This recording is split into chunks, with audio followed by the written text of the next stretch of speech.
चलिए अब अयोध्या से सीधे लौटते हैं नए संसद भवन की तरफ और नए संसद भवन में चल रहे घमासान की तरफ, जहां पर विपक्ष के उम्मीदवार के तौर पर के सुरेश ने नामांकन अपना दाखिल कर दिया स्पीकर पद के लिए।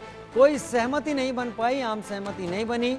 विपक्ष इस बात पर अड़ा हुआ था कि सरकार इस बात का आश्वासन दे कि डिप्टी स्पीकर विपक्ष का होगा।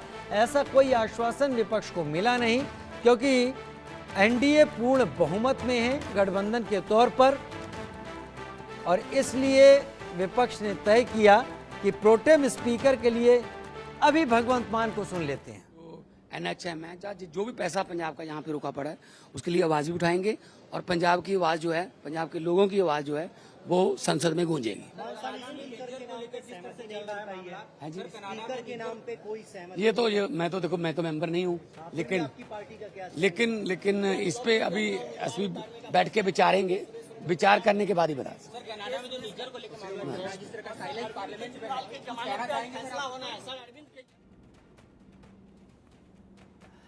तो के सुरेश ने स्पीकर पद के लिए नामांकन दाखिल कर दिया है। उधर ओम बिरला एनडीए के स्पीकर पद के उम्मीदवार हैं।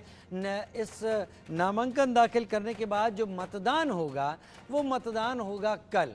अभी राहुल गांधी को सुनते हैं।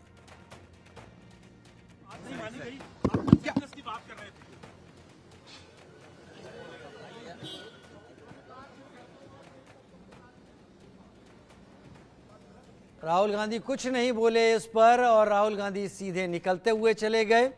मीडिया ने कोशिश की उनसे बात करने की, लेकिन राहुल गांधी ने कुछ नहीं बोला।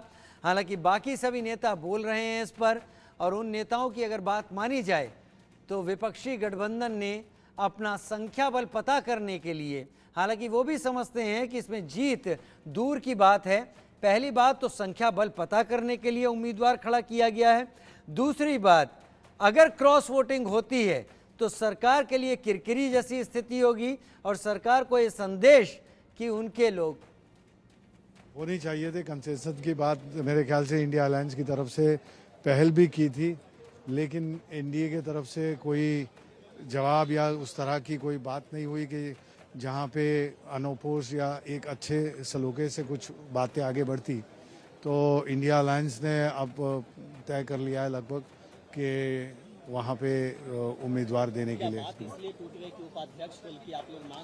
उपाध्यक्ष ये स्वाभाविक है, क्योंकि अच्छे नंबर्स हैं और अपोजिशन को एक इस तरह की बात हमेशा रही है कि कस्टमरीली या ट्रेडिशनली उपाध्यक्ष का पोस्ट अपोजिशन को जाता है, तो वो होना चाहिए था, लेकिन दुर्भाग्य की बात है वो हो न सका। तो आगे की बातें देखेंगे अब कल जो भी होगा। अब ये तो अंदर हाउस में पता चलेगा।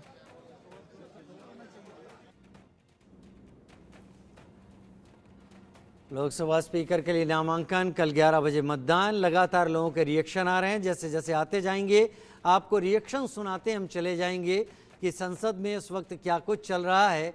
और इसके बाद एक बात और तय है, डिप्टी स्पीकर को लेकर भी एनडीए अपने उम्मीदवार को अब आगे करेगा, क्योंकि कोई कॉन्सेंसस दोनों ही तरफ से नहीं बन पाया।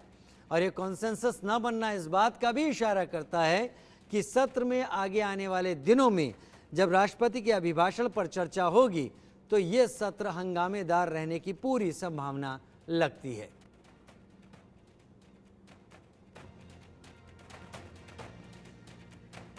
स्पीकर के लिए नामांकन दाखिल किए जा चुके हैं। देश में पहली बार लोकसभा स्पीकर के लिए मतदान हो रहा है।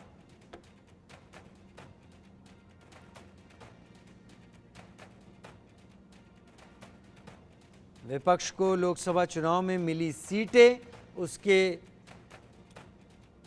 इस रवैये की जिम्मेदार हैं।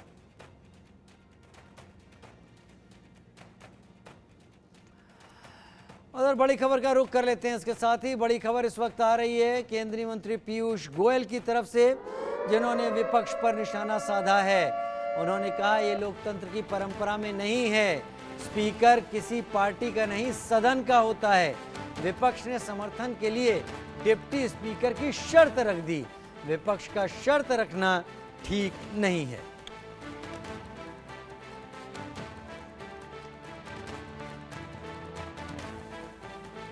केंद्रीय मंत्री पीयूष गोयल ने विपक्ष पर निशाना साधा। उन्होंने अपने बयान में कहा कि विपक्ष ने स्पीकर पद के लिए शर्त रख दी। स्पीकर किसी एक का नहीं, पूरे सदन का होता है। लोकसभा का स्पीकर है और उसमें उन्होंने सदन में शर्त इस बात की रखी कि डिप्टी स्पीकर विपक्षी गठबंधन का होना चाहिए।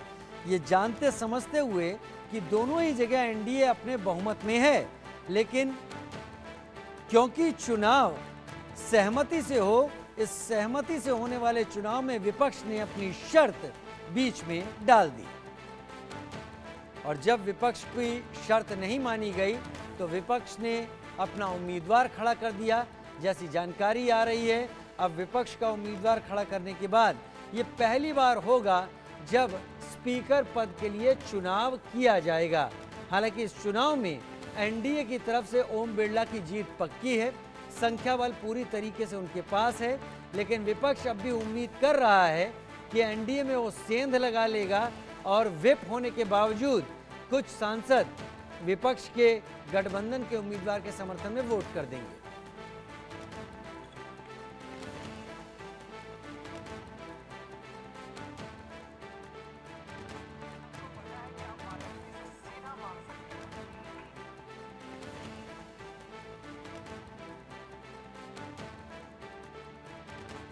पीयूष गोयल केंद्रीय मंत्री इस वक्त टीवी स्क्रीन पर देख रहे हैं। दूसरी तरफ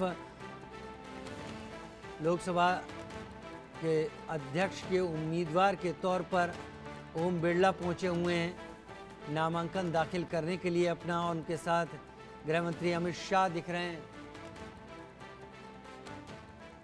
राजनाथ सिंह से जो बात चल रही है उसमें क्या हुआ था? But the first time the contest is going on. No. Only. Just now only filed a nomination. It's a party decision, not my decision. You have to ask the party leaders. They will give you details. Just complete it. Do you hope that you will win? No, it's a contest. How can I say I will win or lose? It's an election. After result only we can understand. Sir संख्या बल तो साफ दिखाई देता है, अभी क्या रणनीति रही है कि आप deputy speaker have you majority, you have not majority despite that you have five. Whether winning or losing, there is a convention in Lok Sabha. So speaker will be in the ruling party, or opposition will be the deputy speaker. Last two Lok Sabha, they denied us because they said you are not a recognized opposition. Now we are a recognized opposition. It's a deputy speaker is right for us, but they are not ready to give us. Again, till 11:50, we are waiting for the reply from the government side, but they didn't give any reply. That's why we filed. Time is there. Time is there. Thank you.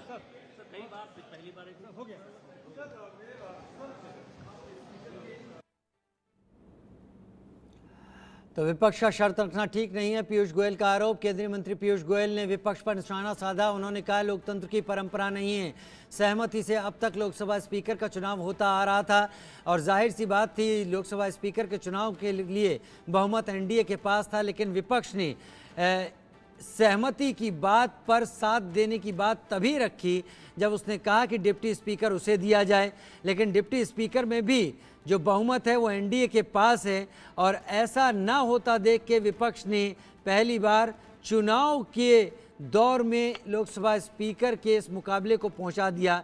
हालांकि कल 11 बजे अब मतदान होना है और उसके बाद पता चलेगा कि पुख्ता तौर पर कि कौन नया लोकसभा स्पीकर होगा, लेकिन फिर भी जो आंकड़े हैं उस हिसाब से ओम बिरला का एक बार फिर से लोकसभा अध्यक्ष चुना जाना तय नजर आ रहा है।